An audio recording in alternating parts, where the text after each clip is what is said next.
Nesta lição, temos a finalidade de apresentar um breve panorama do Novo Testamento. Mostraremos que os evangelhos, o livro histórico de Atos, as epístolas e o Apocalipse revelam as características do verdadeiro avivamento. A aula de hoje será um passeio pelas Escrituras. Vamos juntos aprender a palavra de Deus.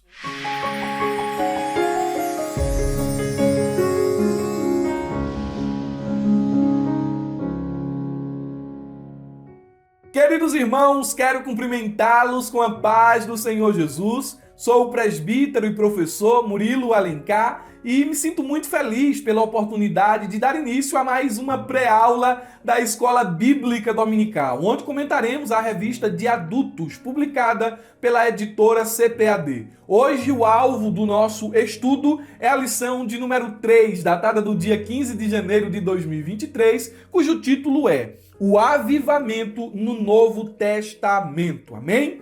Antes de iniciarmos a exposição de cada tópico da lição, quero pedir a você, aluno da ferramenta EBD, para fazer uso de todos os materiais que disponibilizamos aqui na plataforma da ferramenta. Assista às aulas da conferência que estão aqui na plataforma da ferramenta, Conferência 2023, com participação do pastor e doutor Caramuru Afonso, do pastor José Gonçalves e também do pastor Anderson Silva. Amém? Assista todas essas aulas, como se preparar para o trimestre, tendo em vista que ainda estamos nas primeiras lições. É importante as orientações pedagógicas que nós passamos para os irmãos ali, as leituras obrigatórias para aprofundamento do conteúdo, do assunto desse trimestre, também estão disponíveis acima deste vídeo aqui na plataforma da ferramenta EBD. Além dos cursos, dos subsídios exclusivos, dos materiais de marketing e divulgação, consuma a ferramenta EBD, faça uso dela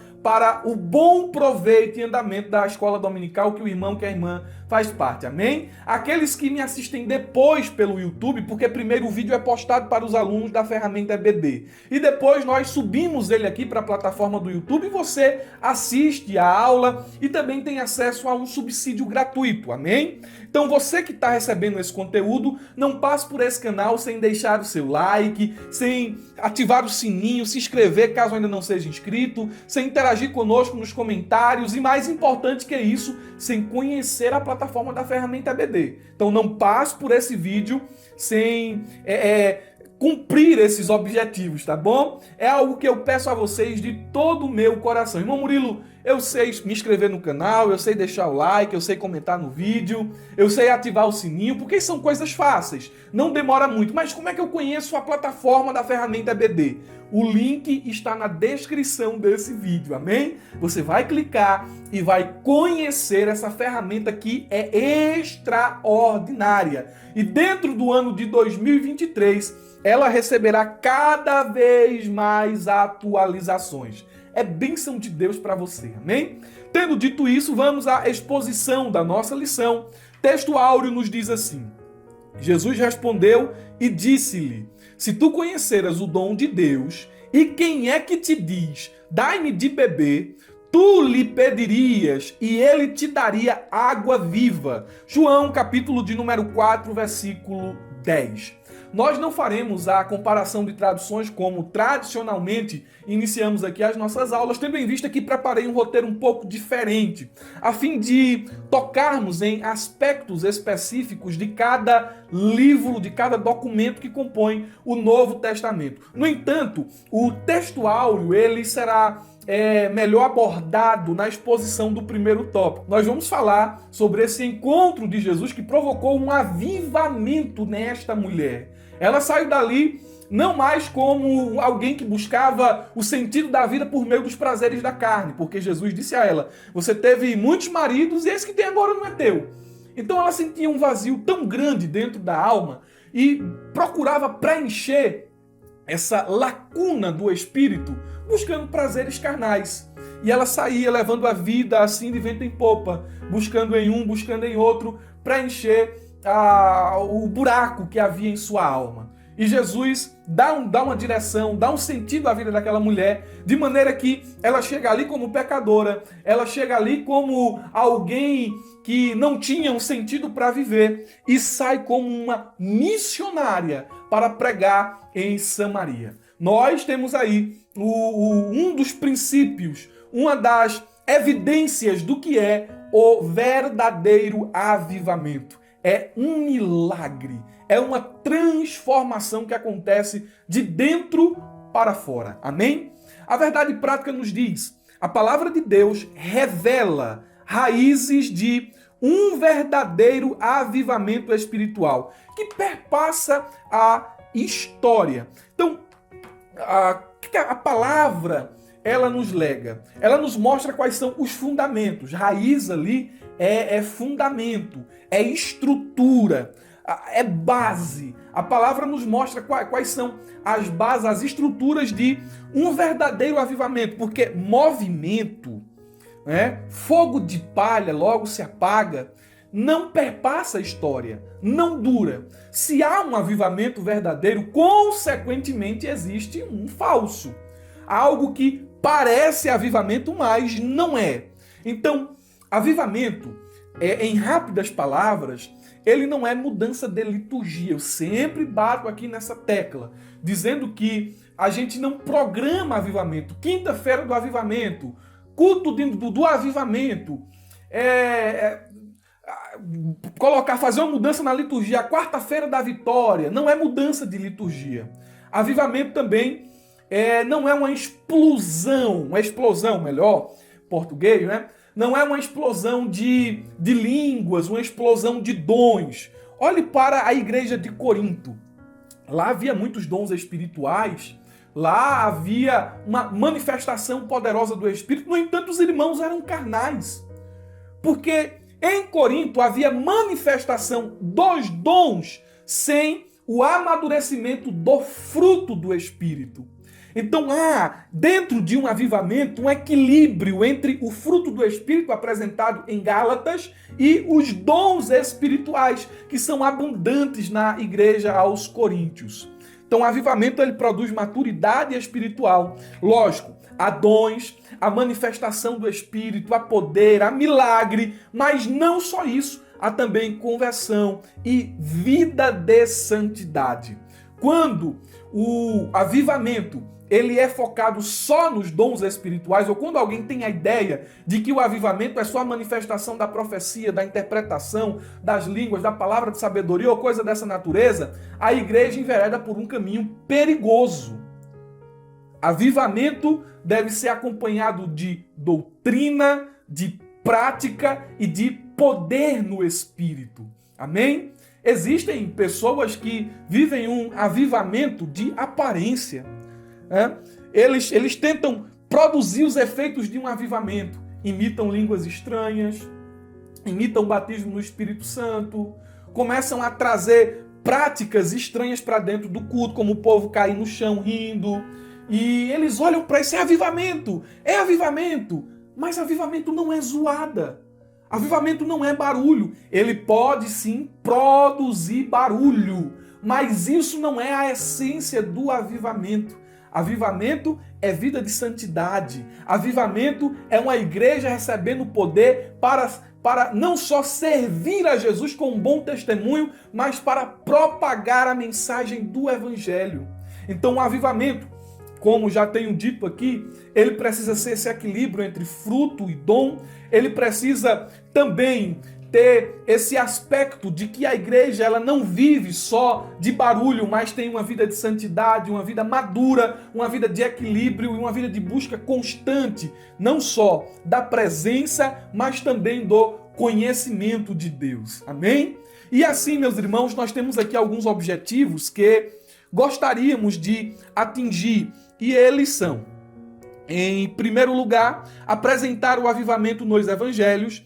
Em segundo lugar, saber como se deu o avivamento no livro de Atos dos Apóstolos. E em terceiro lugar, conhecer o avivamento nas epístolas e no Apocalipse. Geralmente não seguimos o itinerário da lição aqui na revista de adultos. Fazemos isso na lição de jovens. Mas hoje nós seguiremos aqui o pensamento proposto pelo autor da lição, com ressalva da introdução, porque já que vamos falar sobre Novo Testamento, e Novo Testamento é um compêndio de 27 volumes, eu gostaria de, a princípio, trazer uma definição do que é o Novo Testamento, do que é esse documento maravilhoso que edifica a igreja, que instrui a igreja, que é a base da prática da Igreja de Cristo.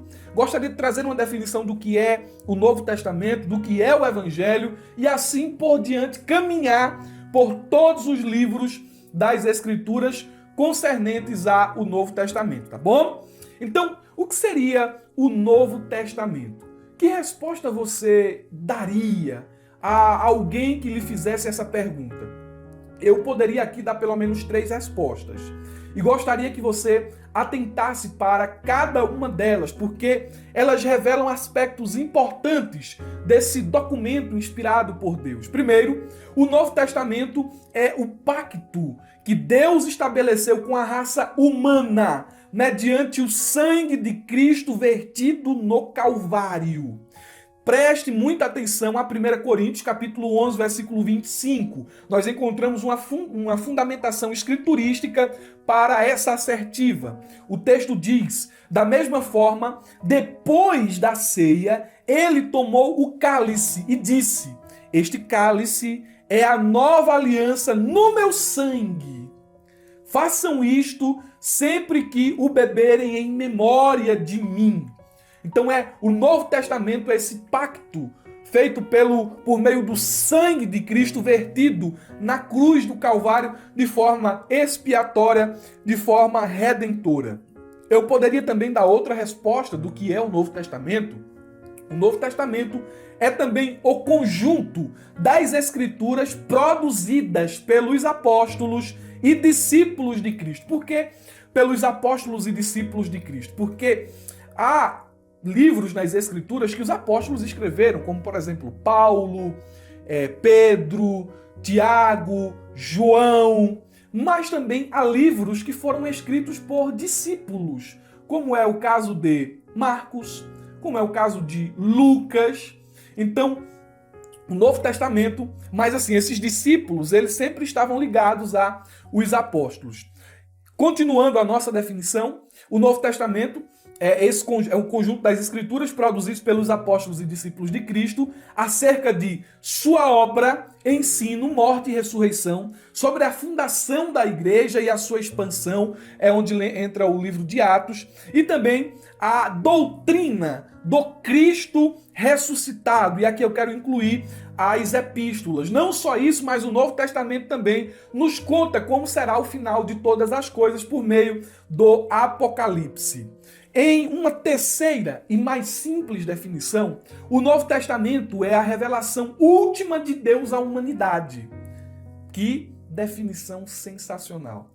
É a revelação última de Deus à humanidade.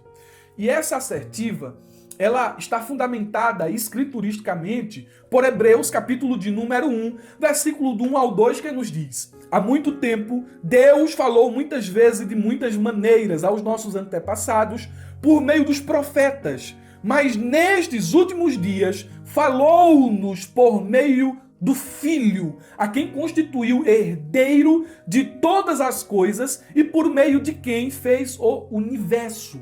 Então, aquilo que está exposto no Novo Testamento é a revelação última de Deus à humanidade. O Novo Testamento, tal qual nós conhecemos, ele foi organizado definitivamente no ano 365 depois de Cristo por Atanásio, um dos pais da igreja, lá no século de número 4, sendo organizado com um formato de 27 livros. E nós, pentecostais, em relação a esse documento, ao Novo Testamento, nós cremos que esse livro é um livro inspirado pelo Espírito Santo e que os autores foram movidos pelo sopro de Deus a registrarem aquilo que aqui está escrito. Nós acreditamos também na historicidade do Novo Testamento e, por fim, na sua autoridade apostólica.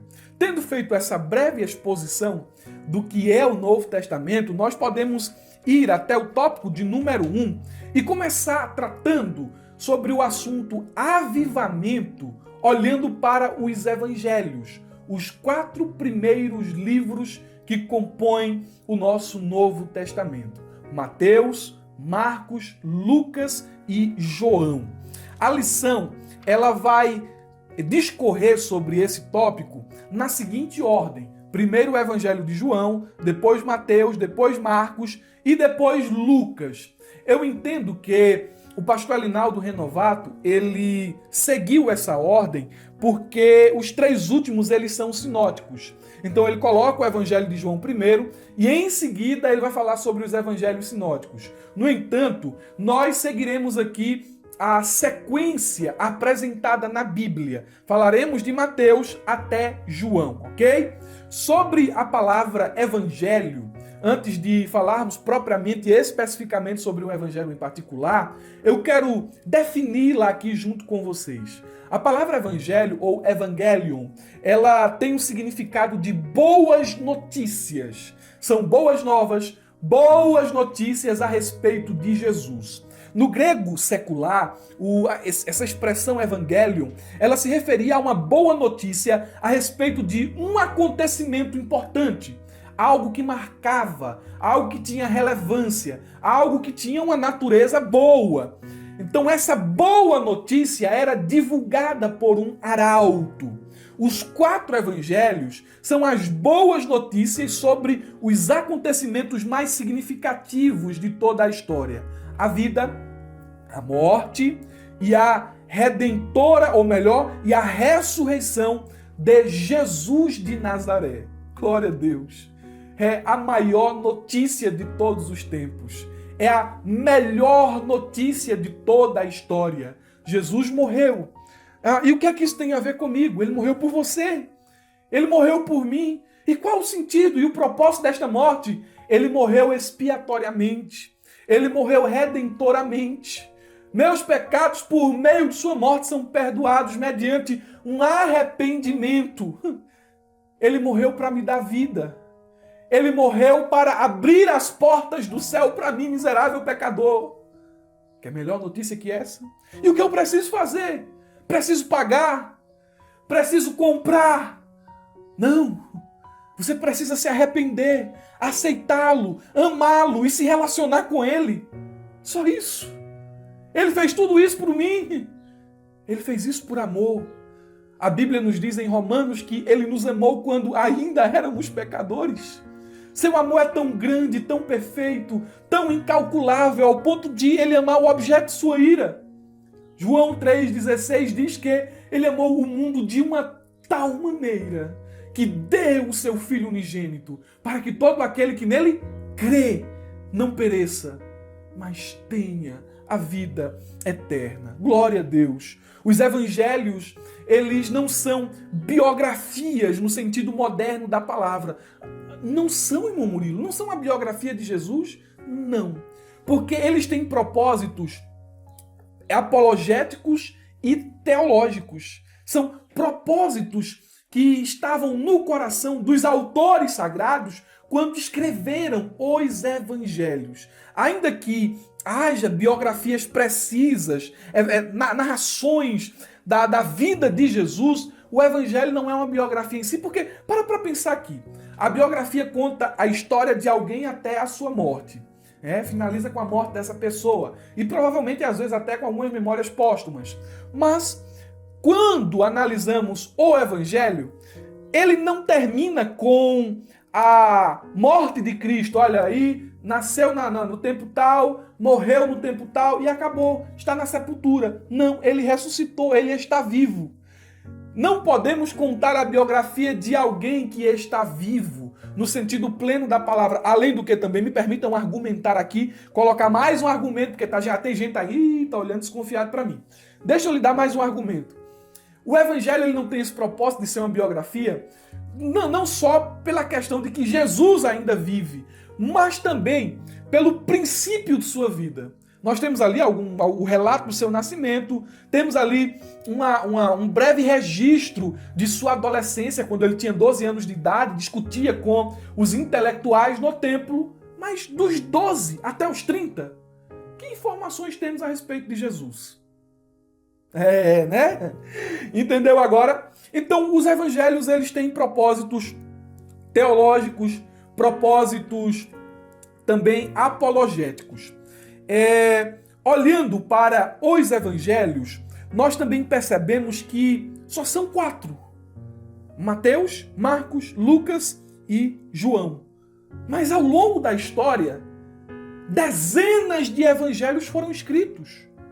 Foi escrito o evangelho de Pedro, foi escrito o evangelho de Tomé e vários outros evangelhos por aí. Evangelhos esses que contam histórias da infância de Jesus, Jesus fazendo passarinho de barro e dando vida ao passarinho. Jesus tem um evangelho aqui, não sei se é o de Tomé ou se é o de Pedro. Jesus, ele está na carpintaria lá de José, de repente ele olha, a perna da mesa cresce. E a gente entende que esses evangelhos, eles não estão em harmonia com a palavra de Deus, porque os milagres, os sinais principiaram lá em Caná da Galileia. O evangelista João, no capítulo de número 2, ele deixa isso bem claro. Então, até ele iniciar o seu ministério, não havia ali evidência de milagre. Né? O ministério é iniciado após o seu batismo, após a descida do Espírito Santo. E ali, como homem, como 100% homem, pelo poder do Espírito e não pelo poder de sua deidade, ele inicia o seu ministério.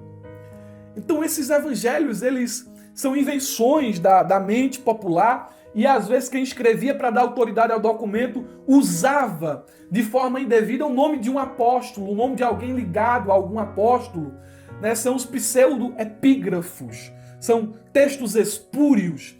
E quando esses textos foram analisados pela igreja do primeiro século, eles foram rejeitados. De maneira que, embora fossem muitos evangelhos os existentes nos dias em que o Novo Testamento ele foi formado, apenas esses 4 tiveram a aprovação da igreja. Amém? Eu penso que, tendo compartilhado isso, nós podemos ir para os 4 evangelhos. Ainda mais uma informação útil: os primeiros evangelhos na sequência da Bíblia, Mateus, Marcos e Lucas, eles são chamados de evangelhos sinóticos. Vem de uma palavra grega que significa visto pela mesma visão. Eles são muito parecidos entre si, totalmente diferentes do Evangelho de João. E isso é muito bonito de ver essa complementaridade da Bíblia, porque Mateus, Marcos e Lucas, eles focam o ministério de Jesus na Galileia. E João foca o ministério de Jesus na Judéia. De maneira que eles não são contraditórios, mas complementares. Falando sobre o Evangelho de Mateus, e aqui é um dos primeiros subpontos que gostaria de tratar nesse primeiro ponto de nossa revista. Mateus, ele escreve principalmente para um público judaico.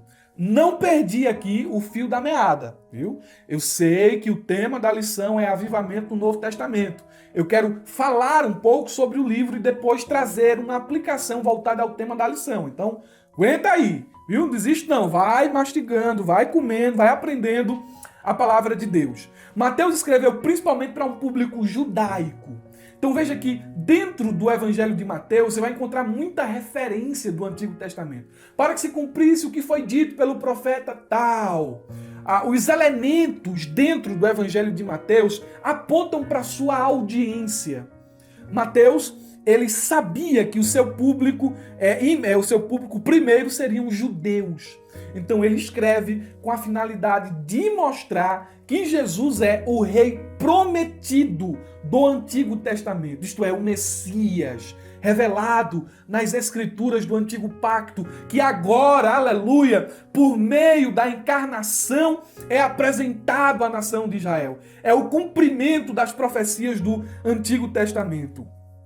E dentro desse evangelho, nós vamos encontrar toda a habilidade de Mateus em contar a história de Jesus e expor os seus ensinamentos. O evangelho de Marcos, ele tem como público-alvo os gentios, mais precisamente os romanos.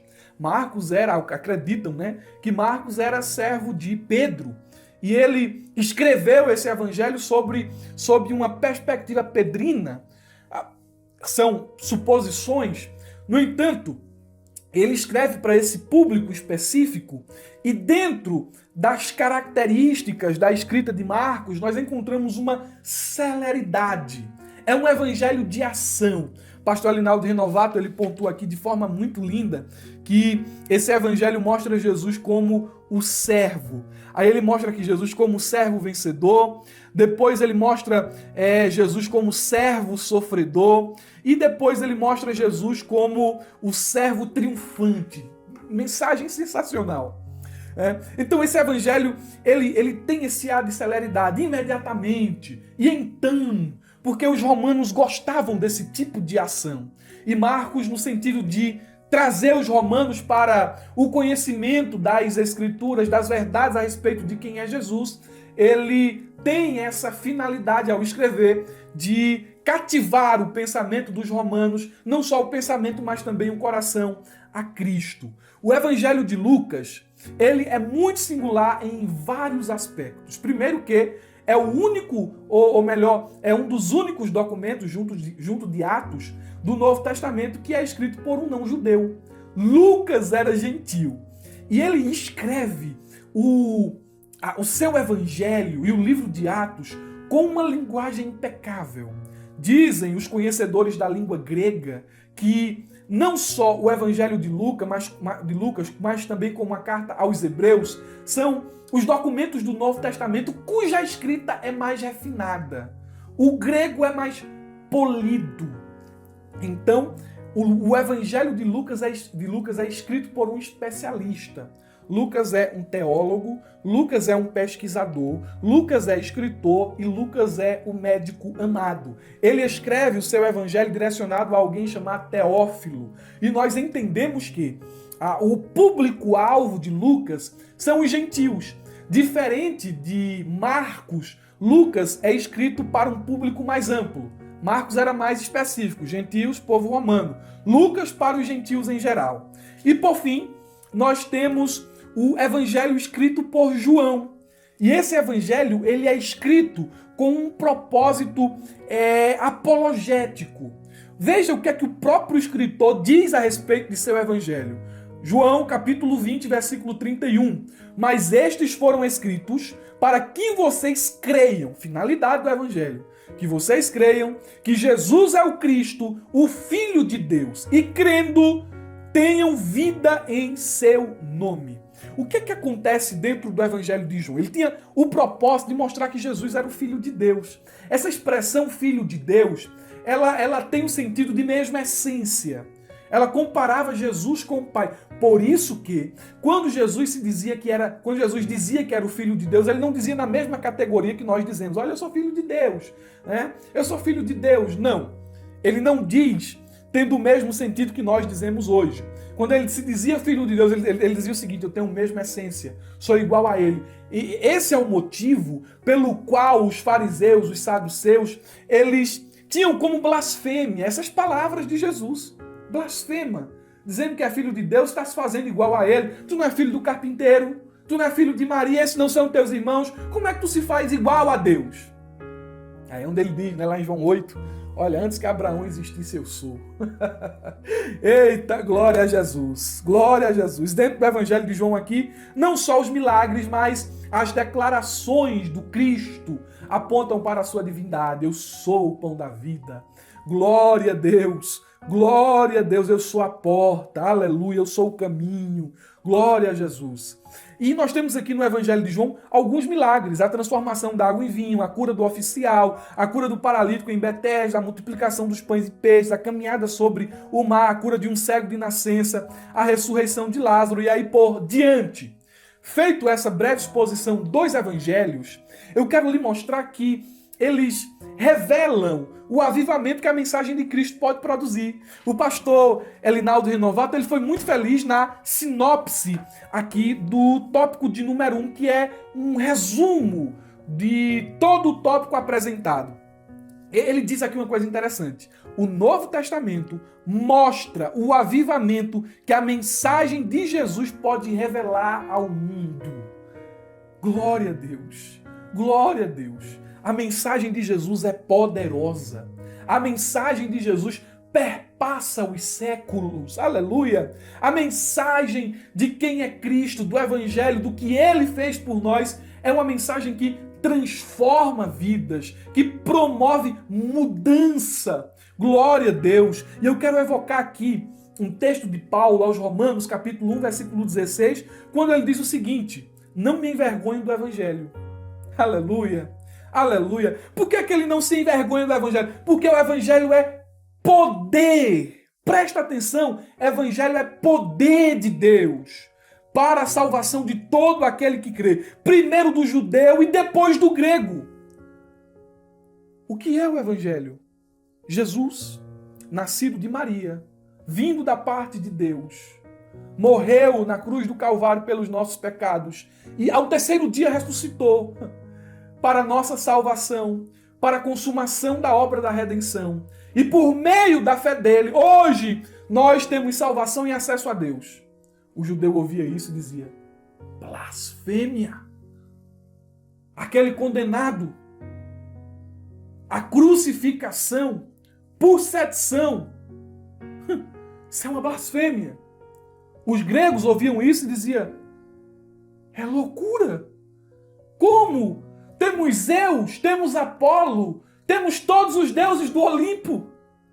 E um judeu que foi morto em uma cruz pelos romanos é o meu Salvador.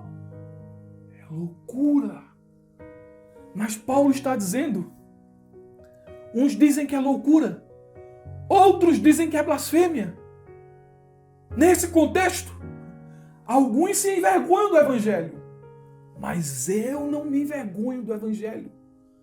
Porque ele é o poder de Deus para salvar aquele que diz que é blasfêmia e para salvar aquele que diz que é loucura. Aleluia! O Evangelho é poder. A mensagem do Evangelho promove avivamento. Vidas que estão mortas no pecado são avivadas espiritualmente. Aleluia! A mensagem do Evangelho é uma mensagem poderosa. Bendito é o nome de Jesus. Veja, eu coloquei aqui como mais um ponto: a pregação do Cristo crucificado promove avivamento. E o que não seria o Evangelho, senão a notícia de que ele foi crucificado e vivo está? Paulo, andando pelas cidades gregas, ele escreveu aos Coríntios dizendo, 1 Coríntios 2, versículo 2 e 4, porque decidi nada saber entre vocês, a não ser Jesus Cristo e este crucificado. Eu podia chegar aqui com filosofia, podia expor o pensamento de Aristóteles, podia expor a vocês aqui o pensamento de Sócrates. Eu podia evocar aqui na igreja de Corinto, nas praças por onde passo, nas casas em que visito, o pensamento dos grandes filósofos que vocês conhecem. Mas eu não faço isso. Aleluia! Eu decidi nada saber entre vocês, ainda que conheça o pensamento dessas pessoas, mas decidi nada saber entre vocês, a não ser Cristo. E o Cristo crucificado. Versículo 4 diz: minha mensagem e minha pregação não consistiram de palavras persuasivas de sabedoria, mas consistiram em demonstração do poder do Espírito. Então, à medida que ele falava sobre o Cristo crucificado, um avivamento pelo poder do Espírito começava a acontecer. Milagres acompanhavam a mensagem e vidas se entregavam a Jesus. O Evangelho é o poder do Espírito para transformar, operar milagres, libertar e levar o homem para mais perto de Deus. Aleluia! Aleluia! Glória a Jesus! Avivamento nos Atos dos Apóstolos é o nosso segundo ponto. O primeiro parágrafo vai falar o seguinte: o avivamento na igreja primitiva. É importante dizer que o livro de Atos é a dobradiça do Novo Testamento. Que livro sensacional! Ele fecha os evangelhos e abre as epístolas. Atos não é apenas uma ponte que liga a vida de Cristo com o Cristo vivo ensinado nas epístolas. É também um elo de transição entre o judaísmo e o cristianismo, entre a lei e a graça. E Atos pode ser sintetizado em 3 palavras: ascensão, descida e expansão. A ascensão de Cristo é seguida pela descida do Espírito Santo, que por sua vez é seguida pela expansão da igreja e do evangelho. E a chave hermenêutica para se entender o livro de Atos é o capítulo 1 e o versículo 8, que nos diz assim: mas recebereis poder do Espírito que há de vir sobre vós, e ser-me-eis testemunhas tanto em Jerusalém, como em toda a Judéia e Samaria e até os confins da terra. Confins da terra aqui pode ser entendido como Ásia e Europa. Preste atenção. Como esse livro, esse versículo, ele é importante. A partir do capítulo 2, nós começamos ali a saga da igreja. Os discípulos recebem poder por meio da descida do Espírito, cumprimento da promessa feita a Joel, promessa que diz respeito a mim e a você, o batismo no Espírito Santo. E depois de serem inflamados pelo poder do Espírito e serem avivados em Jerusalém, eles começam a pregar o evangelho fora das fronteiras de sua pátria. Primeiro, eles chegam na vizinhança, Judéia, Samaria, e o livro de Atos vai mostrando até o seu capítulo 28 que o evangelho chega aos confins da terra. Chega em Roma, chega na Ásia, chega na Europa. O evangelho se espalha, o evangelho se expande. E o livro de Atos, ele está bem sintetizado aqui. Eu trouxe no subsídio uma síntese do livro, mas eu queria apenas realçar dizendo que o avivamento da igreja acontece dentro desse livro por meio da pregação do evangelho. Aleluia! Aleluia! Glória a Deus! Glória a Deus! Onde o evangelho chega, ele promove não só uma mudança na cultura, porque ele muda as pessoas, mas ele provoca uma mudança no pensamento, uma mudança de vida extraordinária. Foi assim em Jerusalém, foi assim na Judéia, foi assim lá em Antioquia da Síria, foi assim lá em Éfeso, por onde Paulo passa no capítulo de número 19, e é assim onde o evangelho chega.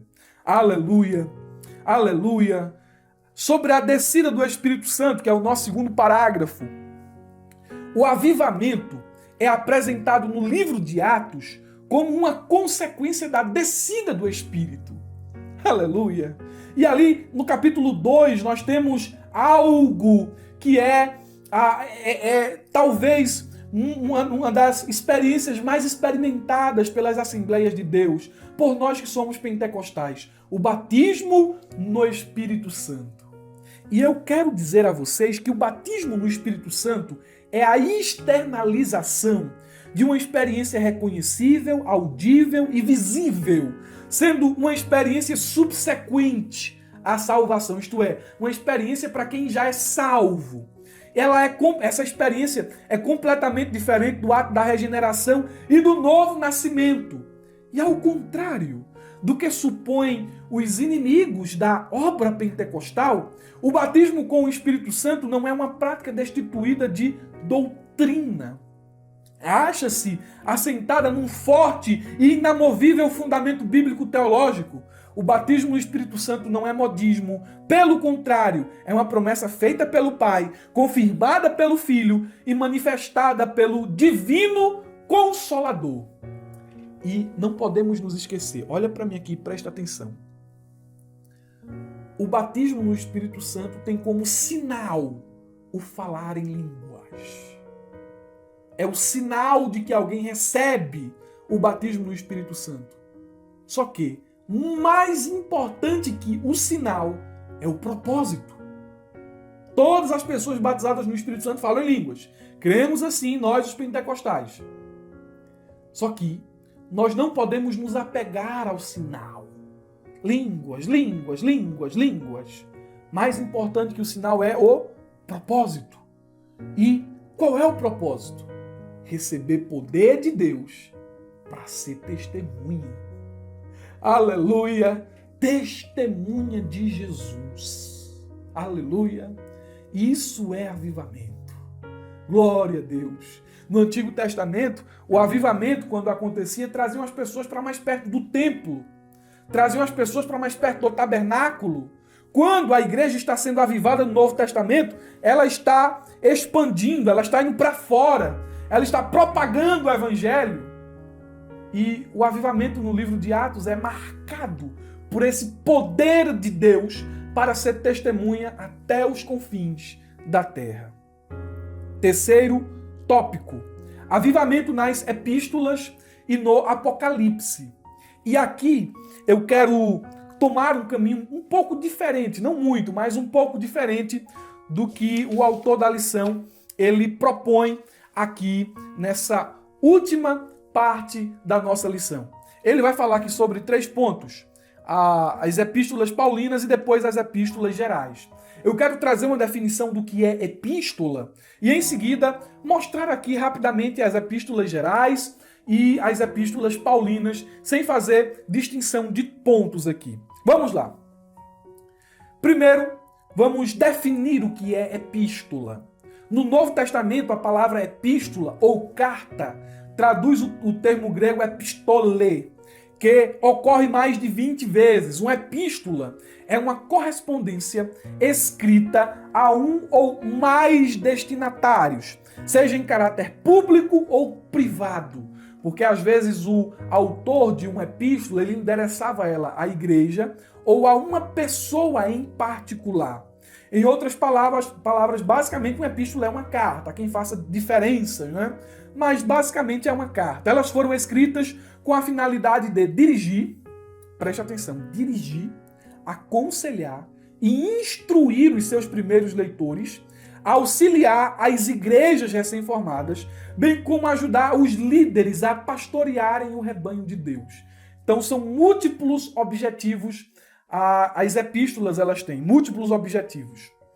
Alguns fatos gerais sobre as epístolas. Primeiro, elas deveriam ser lidas diante de toda a igreja, quando não fossem epístolas pessoais. Elas deveriam ser lidas diante de toda a igreja, Colossenses 4, 4 e 16. Elas circulavam entre as igrejas, Colossenses 4, 16. Elas tinham um caráter normativo para as igrejas, doutrina, 2 Tessalonicenses 2,15 e 3 e 14. Em quarto lugar, os apóstolos se preocupavam com o perigo da igreja se enganar com as falsas epístolas que também começavam a circular entre as igrejas e por isso eles escreveram epístolas, como é o caso de 2 Tessalonicenses, e nós temos ali um fundamento escriturístico em 3 e 17, e em quinto lugar, as igrejas colecionavam epístolas, conforme 2 Pedro, capítulo 3, versículo 16, e por último, às vezes os apóstolos utilizavam secretários para redigir as suas epístolas. Podemos ver isso em Romanos, capítulo de número 16. Sobre as epístolas, e são várias, nós podemos aqui trazer uma divisão pedagógica. Olha como nós podemos organizar as epístolas. Podemos organizá-las em epístolas paulinas e epístolas gerais. Quais são as epístolas paulinas? Vamos lá.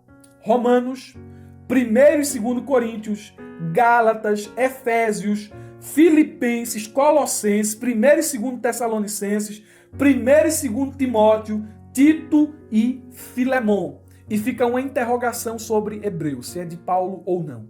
Né? Essas epístolas paulinas, elas têm subdivisões. E elas podem ser organizadas em epístolas escatológicas, como é o caso de 1 e 2 Tessalonicenses. Elas recebem esse nome de epístolas escatológicas devido à ênfase na doutrina das últimas coisas. Por exemplo, o apóstolo fala sobre o arrebatamento da igreja, esclarece o que vai acontecer após esse evento, a vinda do anticristo, a manifestação dele ao mundo, além de recomendar aos cristãos que consolem uns aos outros com a vinda do Senhor. Há as epístolas soteriológicas, porque o seu conteúdo foca muito na doutrina da salvação. E essas epístolas são a carta aos Romanos, 1ª e 2ª Coríntios e Gálatas. Temos as epístolas da prisão, que são Filipenses, Efésios, Colossenses e Filemon. As epístolas pastorais, 1ª e 2ª Timóteo e Tito. São as cartas paulinas e seus subgrupos. Dentro do Novo Testamento, temos também as epístolas chamadas gerais. São epístolas de característica circulares. Elas não eram destinadas necessariamente a um povo específico. Elas deveriam passar pela igreja. E essas epístolas são Hebreus, Tiago, 1ª e 2ª Pedro, 1ª, 2ª e 3ª João e Judas. E elas recebem esse nome de gerais justamente por aquilo que eu já tenho dito aqui com relação aos seus destinatários. Apesar de, vamos colocar entre aspas e fazer uma ressalva, de Hebreus, 2ª Pedro, 2ª e 3ª João terem sido destinadas a um grupo determinado ou pessoas específicas. Mas mesmo assim elas se encontram dentro das epístolas gerais. O que é que podemos dizer sobre epístolas paulinas e epístolas gerais? Elas mostram que o caminho do avivamento passa pela exposição da doutrina do Cristo crucificado e também pela observação desses preceitos.